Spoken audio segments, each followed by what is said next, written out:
Coming up on TekThing, 5G, 4K TVs, 2 terabyte thumb drives, self-driving cars, and so much more from CES 2017. Coming up on TekThing. Thank you, patrons. Without your support via patreon.com/TekThing, Shannon and I wouldn't be able to make the show for you every week. Join the crew that makes TekThing possible at patreon.com/TekThing.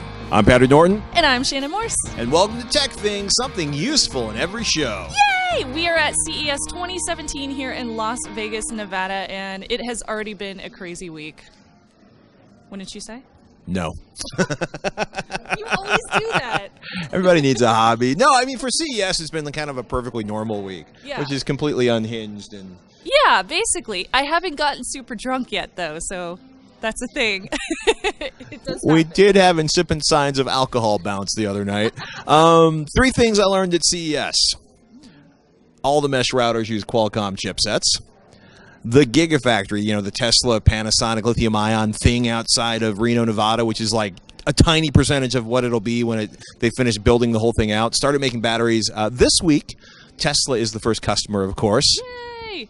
So you know what I learned? What did you learn? I learned that there are no good Pokemon from Pokemon Go in the Las Vegas Convention Center. Seriously, it's all commons. Like, what the heck? There are no rares or uncommons in the convention center. It's weird. So I pretty much didn't play Pokemon all day, except to hatch some eggs. And if you guys are Pokemon Go players, you know what I'm talking about. Oh, my goodness. Before we go, oh, man, yeah, I mean, it's been like, the funniest thing I think this week, or maybe the last thing I learned at CES, is that car companies have kind of taken over from HD TV companies. It's true. Yeah, we have seen a lot of car companies here, and that's kind of surprising. Like, we saw a few last year. Well, this they've been year coming for years. They have, but they've never really been like awe-inspiring. And this year, we actually saw some really interesting tech. We'll get into that in a moment. Before we get into the big, broad, kind of crazy big themes of CES, I thought we'd talk about a couple of kind of personal picks. You know, for me, like, I think possibly the favorite thing I saw, because I'm always running around.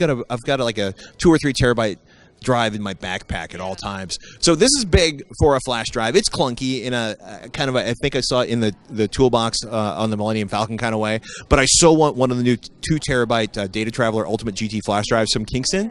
They're USB 3.1. And I have USB 3.1 on both the 6700K motherboards I have. Price is TBA, but Kingston is bringing a massive, massive thumb drive. That's cool. I'm actually really excited about that because transferring video files, it takes up a lot of space. So that's going to be really, really good. The thing that I saw that I thought was really cute and adorable and very cool was Kuri. Kuri as in Curry, but it's spelled Kuri. It's the Kuri home robot, and it's Alexa compatible, so it uses IFTTT integration, and it basically lets you do all sorts of things for your household. So a big thing about that, though, is if this, then that integration on that. What's it doing? So it can do anything from like playing music because it has Bluetooth, or it has speakers that are built in, not Bluetooth, but it does have speakers that are built in. It can also play podcasts just like Amazon Alexa can for you. It can also turn on lights or turn them off in your household whenever you talk to it. And something that's really cute is if you pet its head, it'll show emotions with its little eyes, little anime-inspired eyes. So it'll show emotions to you whenever you touch it, and it can move around your house, but it won't fall down the stairs because it has like the same kind of technology like that Roomba has, where if it sees or if it laser detects that there's a cliff coming, then it will back up and it'll turn around. So I thought that was pretty interesting. Cameras are available inside of the Kuri, so you can check on your home while you're away, just in case. Like, if you wanted to follow your cats or something, I assume you could do that. I was going to say, like, you're totally going to use that to chase your cats around the house. Dude, they would hate it. It will be awesome. It is going to cost $699, which I think is quite fair for a home robot that has so many compatibilities. Pre-orders are happening now, and they do take a $100 deposit to do a pre-order, and then the first robots are going to ship in holiday of 2017, so perfect timing for the holidays. So while we're talking about Amazon Alexa-related products, she is way over 7,000 skills now. Wow. Yeah, it was 5,400 in December, like, 2,000 or 3,000 this summer. Alexa is all over CES. Yeah, it's true. I'm actually a little worried about Google Home now because you see Alexa in everything at CES, and Google Home integration was only few and far between. I'm not that surprised about that because Google Home launched so late this year. Yeah. I suspect we'll probably see a lot more Google Home next year, assuming Google doesn't kill it off. Yeah. Not to say that Google kills off products that we love. But it was really funny. I mean, like, you know, LG's smart InstaView refrigerator. That was actually, I thought that was pretty cool how it was integrated, but it could only do a few things with the Alexa capabilities. So it was like, it's cool that it works with their like home robot that is Alexa compatible, but it doesn't do that much. Oh man. Just says Alexa voice control is coming to Hopper. Samsung's PowerBot VR 7000, which is a vacuum, will respond to voice commands. PowerBot, chase the cats. And doesn't Belkin Wemo, is that one of the other ones? Because they just announced a new Belkin Wemo as well, so that was going to be one of the other ones. Mini smart plug, yeah, I'm totally going to check that out too. I want to get a review unit in of that so that we can check it out because I love the Belkin Wemos, so I would love to see an upgrade.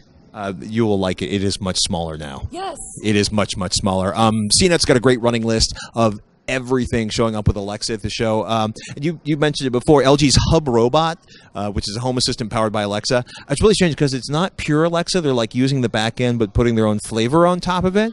I was really disappointed because it's got a face so it can swivel towards you when you tell it to turn on your LG vacuum cleaner or autonomous lawnmower. But I wanted it to be able to, I want my home Alexa robot to be able to chase me around the house. Oh my gosh, that would be so cool. Follow you into different rooms and like every time you talk to it. Yeah, it has motors and it has like the same kind of motors that the Roomba does. So if I have cat toys on the ground, it's going to run them over. Can the cats ride the Kuri like cats ride Roombas?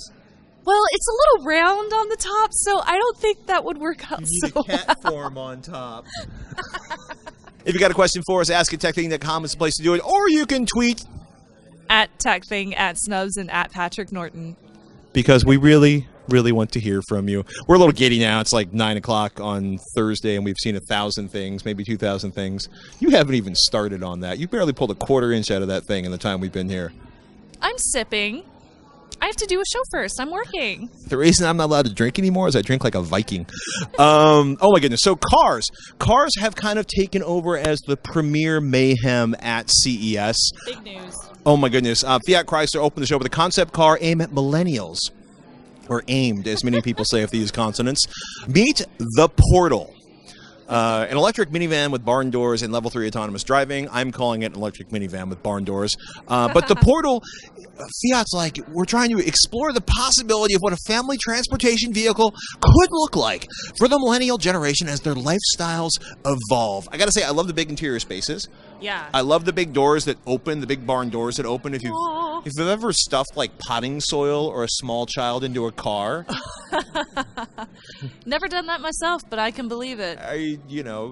Kids are like cats when you're trying to get them in at a certain age. But Chrysler worked with Panasonic Automotive to bundle in facial recognition, voice biometric technologies to say ID the spouse and move the seat, change the HVAC settings, all that good stuff. And if you move seats, boom, it'll change them for you. The estimated driving range is 250 miles, and a 20-minute quick charge, they say, will give you a 150-mile range. Wow. Yeah. Well, currently it's still a prototype, though, so we don't even know if it's actually going to ship or when it will ship, if it does ship. So, but it's a very cool concept. It's a very, very cool concept. I got a lot of questions today about the Faraday car, which is kind of the supercar. They're like, we're going to kick Tesla's ass. And the general consensus, I was talking to a friend of mine who runs an electric vehicle podcast, and their analysis was that it was even more smoke and mirrors than the demo last year. Are you serious? Yeah. Wow. They've had a huge turnover in the executive. They've lost a bunch of executives. They don't seem to have any money anymore. My theory is that they couldn't get the deposit back for the money they paid, so they decided to do the event at CEA to see if they could find additional investment. I hope I'm wrong. I mean, I want everybody to have a successful company. But, at the same time, you've got this, boutique car company that's so trying to be like the next Ferrari, Lamborghini of electric vehicles. Yeah. You have Ford saying, like, we're going to spend $4.7 billion because it's time to create electric vehicles, which is either really, really good or really, really bad for Tesla. But you know what? Tesla's building that gigantic factory to build lithium-ion batteries, so maybe that works out really, really well for Tesla. I don't know. I guess we're going to see, because I do agree it is the time for electric vehicles, but they need to be price competitive for a market much more larger than just like, the rich guy. Yes. Absolutely. Somewhat more bleeding edge, certainly, because I mean the Portal, certainly it's very aggressively styled. It's got that sort of space vehicle thing, but way more space vehicle. Toyota's Concept I and its AI buddy Yui. Yeah, this thing. Okay, so it reminded me of like a Japanese Gundam. I mean, the thing even blinks. So my first thought was, if this turns into a Gundam, I'm going to be the person that hops inside of it and escapes the convention center. It didn't, but it definitely did raise up the doors like it would. I turned a corner, like upstairs in the South Hall, and there was a mecha.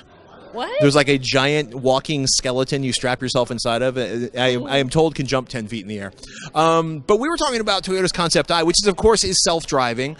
Uses lights in the footwell to tell if you're in manual or self-driving mode. It's level 3. When they talk about level 3, it's level 3. It's level 3. What they mean is essentially it can self-drive, but if it gets confused or panic, it goes, "You take the wheel." Oh, I see. So you still have some control in case you don't feel comfortable giving it complete control. It's more like it would be happy to drive until it gets confused, nervous, or afraid, and then it tells you to grab the steering wheel. I'm actually okay with that.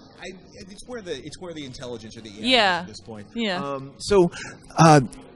Yui, the AI, Toyota wants it to have, and I'm going to quote directly here, a relationship that is meaningful and human with you.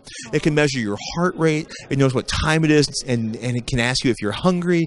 It'll ask you if you're happy. Oh, that's so sweet and kind of creepy. The uncanny valley of automotives. I was kind of like, huh. Yeah. I mean, can you imagine be like, maybe you're getting a little aggressive on the braking on the way to work, and it's like, Patrick, are you cranky? Would you like me to drive? Do you need to take a moment? And you know who was interesting seeing in the car section? NVIDIA. Okay, so NVIDIA's partnered with Audi. You can expect a self-driving car by 2020 with NVIDIA inside. I like Pioneer had a really cool demo of a simulation, actually, of level 3 self-driving. Oh crap, you take the wheel human. A big thing Pioneer said they were working on is the transition from driving to self-driving and entertainment, where it goes from being like, hey, I'm your dashboard, to hey, let's party. Yeah, that was pretty cool. I got to see a little bit of the demo, and it looked really neat. I would like to see it on the road once that's legally available in states. I don't think Pioneer currently has a partner on that, but Pioneer does a tremendous amount of OEM work, and I'm sure at some point that'll happen. I'm curious to see if NVIDIA and Audi can deliver their self-driving car by 2020. I hope so. I would love to see it. It would really change road trips. It would really, as somebody who drove down here, I mean, being able to read a book for 9 hours. Yeah, good point. Oh my goodness. Let's get away from cars for a minute.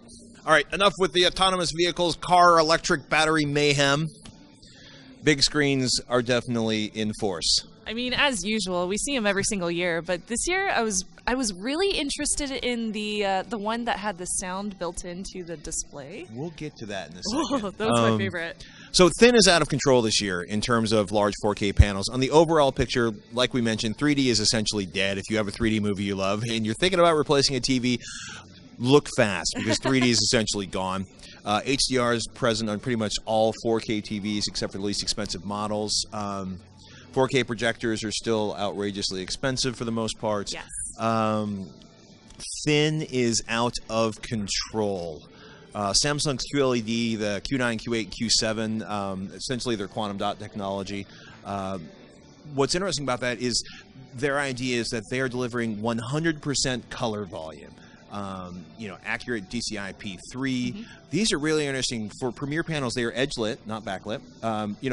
Using the Mark I eyeball in a carefully controlled situation, with cherry-picked, panels for the press. Like right. there were no dim spots. There were no hot spots on these panels, despite the fact they were edge-lit. But But the big thing about these is they're very, very thin. But the idea of 100% color volume is that they can max out the brightness. And last year the brightness was up to about 1,000 nits. Now we're talking about 1,500 to 2,000 nits, which is like suntan area. Wow. But with 100% color volume, like 0 is black, 1 is white. And we have, there's color maps essentially where the idea, or they're not maps because they're not flat, but the idea is that as you max out the brightness, you are still getting full saturation on colors. So instead of your colors getting washed out as the screen gets brighter, they stay as rich and as dense as they did at lower brightness levels. Okay. They are using what they call an invisible connection cable to a breakout box with your HDMI input and stuff, which is a thing because they're making the panels so thin they can't put the guts of the TV behind the panel. Right. So then you got LG Super UHD, the 77 to 65 inch. I think this was my choice for thin TVs. So they had a couple of different ones. They had the LG Super UHD 77 and the 65-inch TVs, and they were both 2.3 millimeters thin. And wallpaper you can really, TVs. really tell. They were beautiful. Yeah, they call them like wallpaper TVs. No backlighting. The crystals themselves self-emit the light. Yeah. And that is why when you look at it, like, it's bright. It's beautiful, beautiful quality. They are gorgeous. So again, quantum dot technology, like kind of the next generation quantum dot. They added like 2 more versions of HDR, right? So we have HDR10 and Dolby Vision, and they're like, we're going to add hybrid log gamma, and we've partnered with Technicolor to do Technicolor's advanced HDR because HDR isn't complicated enough. I thought that was kind of odd. The thing that kind of drives me crazy is, in this case, right, 2.3 millimeters thin, you mount the you put the mount on the wall, and then the panel magnetically attaches to the mount. That's so weird. It is so weird. So you have your giant refrigerator magnet television that's 77 inches, and then a ribbon cable runs down to the sound bar. And when they talked about the announcement, they're like, we have to get this thin because that allows you to realistically join the image that's floating on the wall like a window. It has to be like 4 millimeters of thin, otherwise you'll see the shadow. And then we got the guy that did Kylo Ren's helmet to develop the sound bar and there's little pop-ups for Atmos. So they have this like enormously sophisticated screen and then this big giant sound bar that's also where the HDMI inputs go and everything else. So tell me about Sony. Sony, I think, may be the winner in a lot of ways. Sony dropped an OLED TV. Finally! The XBR A1E Bravia 4K OLED TVs. They're probably, nobody knows for sure because Sony won't say, but they're probably getting the OLED panels from LG. Oh. But the thing that's making Sony's so distinctive looking are the 4K HDR processor, the X1 Extreme. Very, very thin, but instead of putting like a box on the floor, they have kind of a kickstand where all of the guts go into. But the thing you picked up on before is what they're calling acoustic surface sound technology. So the audio feels like it's coming from the screen itself. So weird. Like Robert Heron, we both talked to him about it, and his quote was, it sounded like voices were actually coming out of the person's mouth on the TV. And he was kind of blown away by it. I'm curious whether people are going to want full surround sound or if they're going to be really, really excited about having the sound coming from their TV. He was impressed with the audio. I think we'll have to get him to get one in for testing so that we can actually hear it in a closed environment that doesn't have a bunch of noise around us. It doesn't have 140,000 people arguing about whether or not this screen looks right. Dolby Atmos is being built into a lot of televisions. TCL dropped 25 new models. Hisense is bringing their Lasercast short throw 100-inch projection technology to the United States. It's been pretty huge in China for the last year. And it was cute. Hisense's booth said, like, nice to meet you. It was adorable. I was like, oh, welcome to the U.S.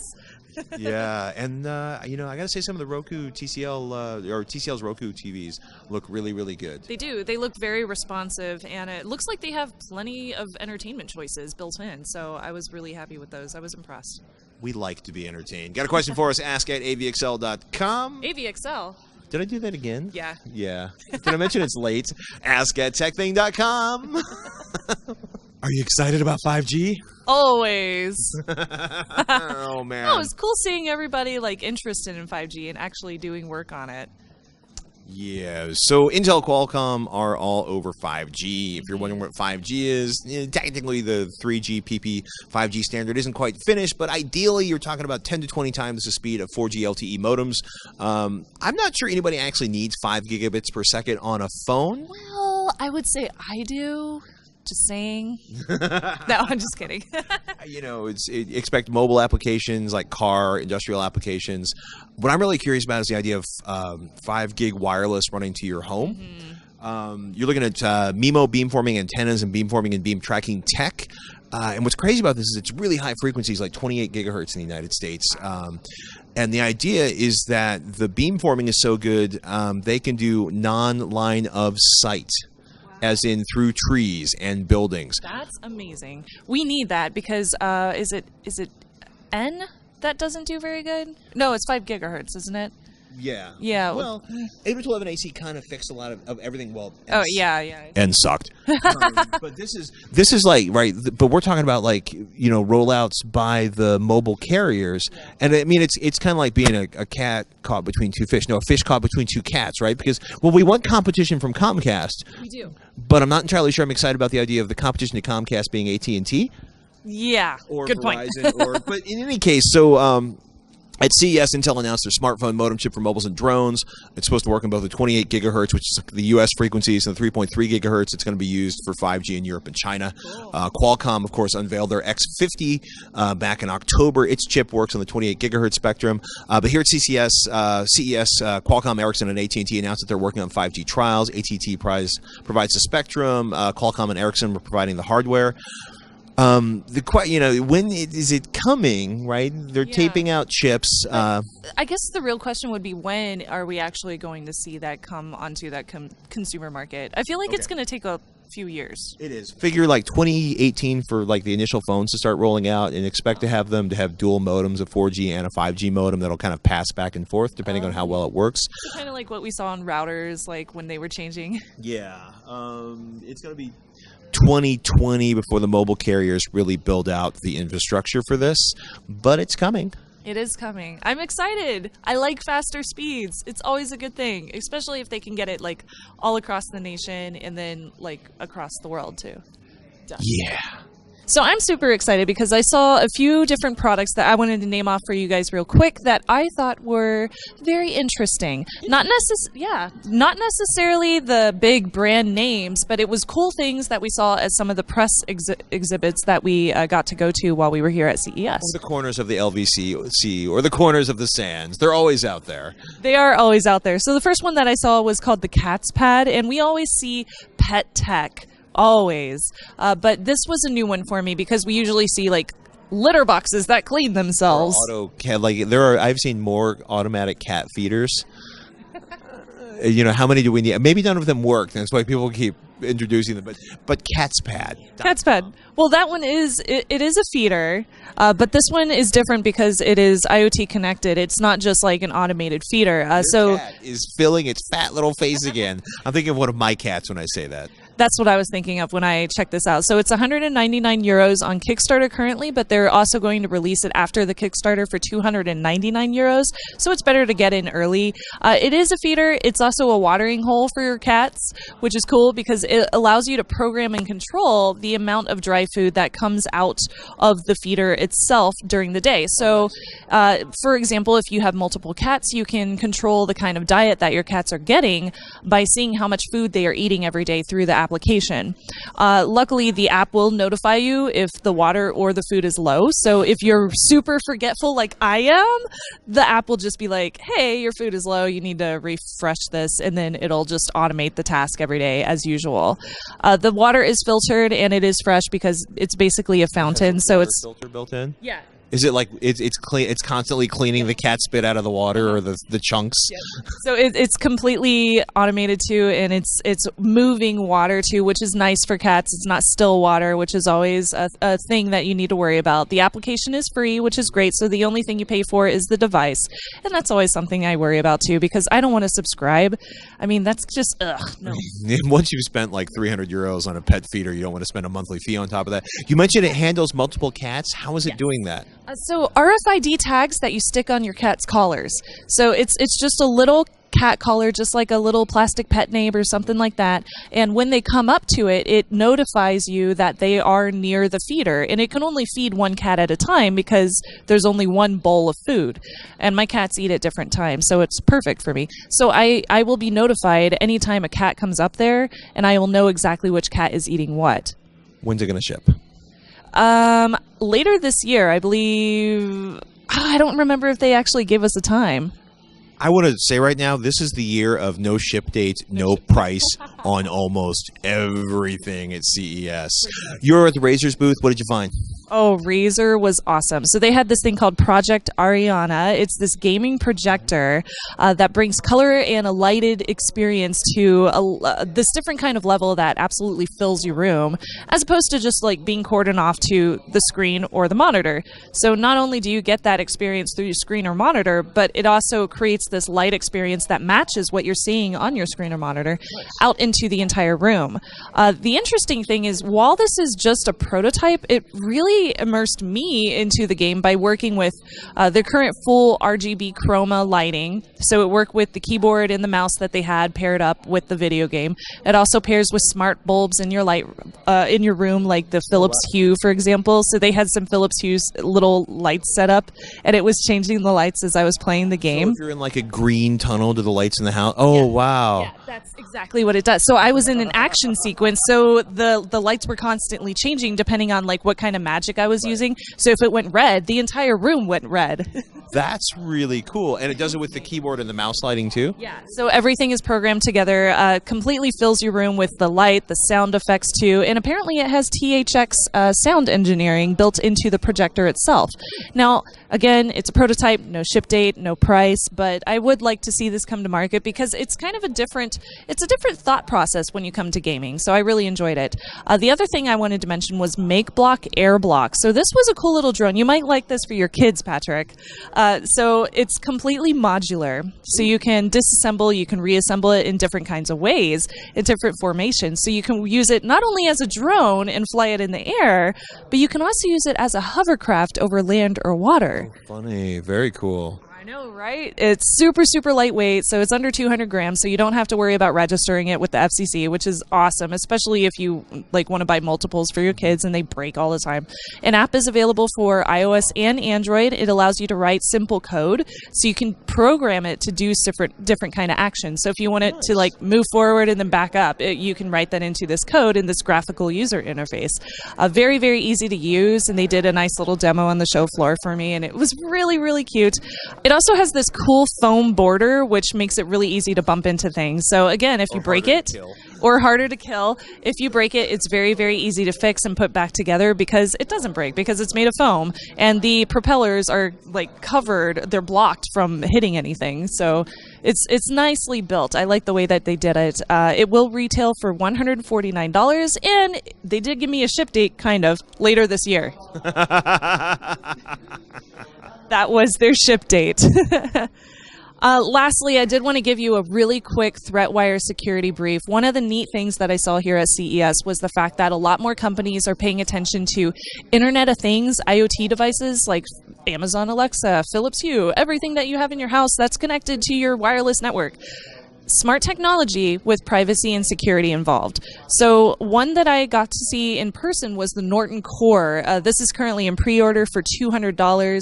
This is not a soccer ball. It looks like a soccer ball. Or Epcot Center, if you want to do obscure 80s Disney references. I didn't even think of that till you said it. It totally does. Okay, so this is in pre-order. It's going to go back up to a price of $280, so pre-order price is way better. This is a router by Norton. It's made to protect you from malware from like the Mirai botnet that hit last year in 2016. The problems that vulnerable IoT devices have, those botnets. So it's supposed to block all those different things.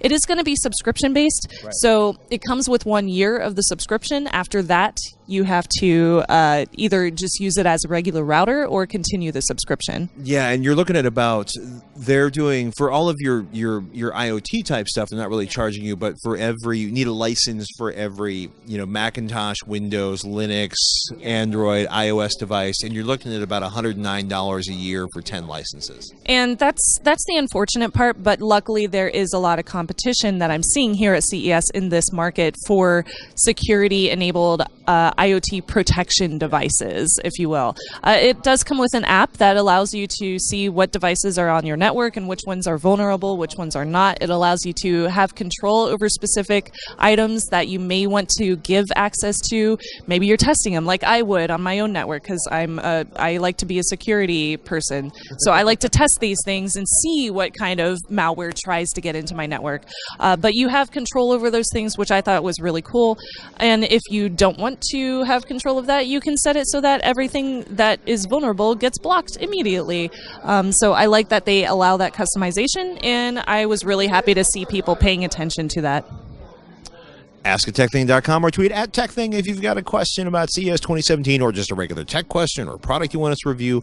We are here to serve.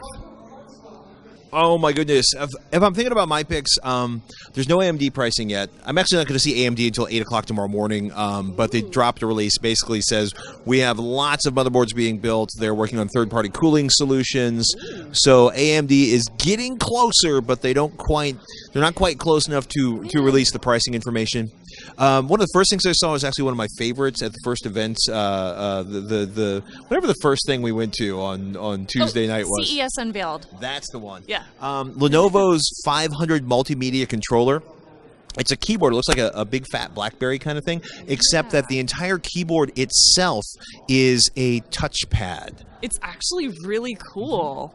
Feels good in the hand. Going to cost $54. Endless OS. So this is essentially, it looks like Element OS. It's a Linux flavor. Oh, you showed me that. I thought that was so neat too. It's really pretty. So they've got a couple of sort of bamboo wrapped, super simple, Intel powered boxes. The Mission 1, which is $240 or $250 with a Celeron dual core N2807, a couple gigabytes of RAM. You can load more DDR3 SODIMMs into that if you want to. A 500 gigabyte hard drive, Wi-Fi, Bluetooth 4.0. It's got a 3-point USB port and 3 USB ports. They've got the Mini, which is like a super kind of inexpensive $130 Intel box with 2 gigabytes of RAM soldered on the motherboard. But the really cool thing is Endless OS, endlessos.com if you want to check it out. What they're building is something they call Endless Code. So the operating... Is this a new programming language? What is that? It is a new way to learn programming. So it's a combination of a chat bot that's designed to teach you programming step by step. Oh. But if you go down in the corner of any application inside of Endless OS, endlessos.com again, and you click on the button right there, it flips over into a development environment with all of the code for the application so you can walk through and learn what it took to build it. Oh my gosh, it's like view source in HTML. For anything? Any programs? Well, all the programs that are available in Endless OS. Yeah, so of course. I thought that was really, really cool. I got a couple minutes to talk with the folks from TP-Link, and they are doing a mesh router, which I'll get into in the next couple weeks. But they're doing like link aggregation on 2 Ethernet ports on routers that are starting at $160. So if for example, you have a NAS with multiple Ethernet ports on it, now you will be able to connect those to your router for $160, your inexpensive $160 router, and move data much faster. Dude, I like that. Yes, I have a NAS at home, and we have one in the office. That would be so useful. Yes. Because our transfer speeds are a little slow. So I am so down with TP-Link bringing that to the consumer market. LG's Gram 14 laptop, 21 hours of battery life, the same 2.16 pounds of the 2015 model, wow. But they claim that the Gram fixes the battery life issues of the original. That was a big complaint about the 2015 Gram. I think it was the Verge crew that said, yeah, this has to be tested, and there was some questions about whether or not they used a particularly difficult battery benchmark to generate this number. I guess we'll find out. Oh my goodness. I had to sneak at least one audio device. My big day at the Venetian tomorrow to look at all the shiny speakers is tomorrow, but one more came back this year with what they call their quad driver in-ear headphones. So the triple driver, One of my favorite earbuds I've ever had. There's a pair of them in my bag right now. They cost $100. They're on sale for $79 this Christmas. This one actually has 4 drivers inside of it, which is something when you get into high-end earbuds, they start stuffing more and more drivers inside of them. So there's, one driver for like, I want to say 20 through 9K. Then they have the dual drivers for 9 through 20K. And then they have a 4th one that handles everything from 20K all the way up through 40K. Wow. I don't know if you can actually hear any of that. I don't think you can. I don't think I can hear anything above 15, but there's some people who say harmonics and lots of other stuff. But hopefully, oh no, I'm sorry. 20 hertz and up. It's an ultra high. Okay. I've seen it in several, audiophile grade devices. They sound really good. Mostly though, because what they've done is kind of freed up the largest driver to just really kick ass on the bass. So if you like some slam in your earbuds, you will really, really like these.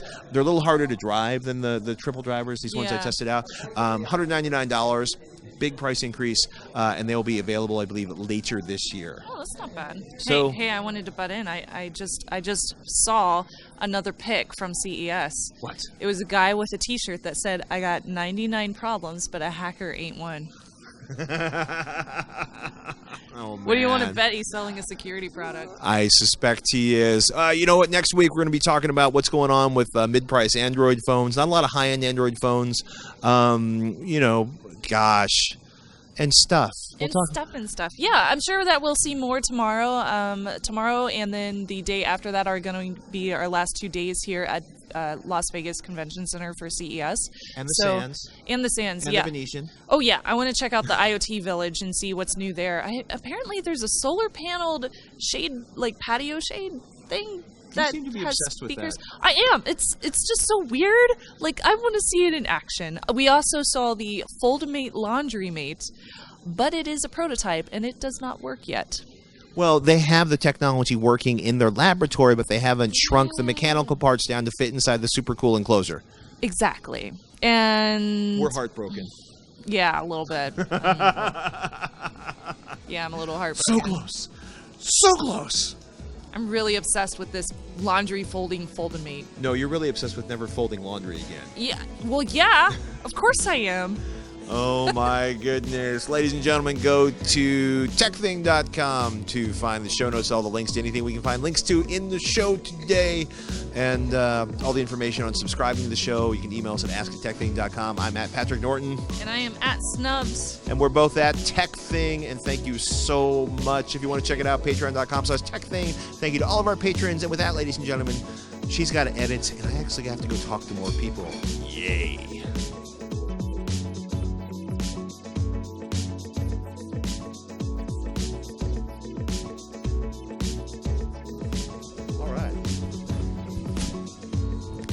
I'm editing on a laptop for the first time ever. I've never done this before. Wish me luck. If the show doesn't come out, you know why. Actually, you won't know why, because this won't be on the internet. If this is on the internet, you know I accomplished this. Send me hugs. Starbucks, 2 blocks from my hotel.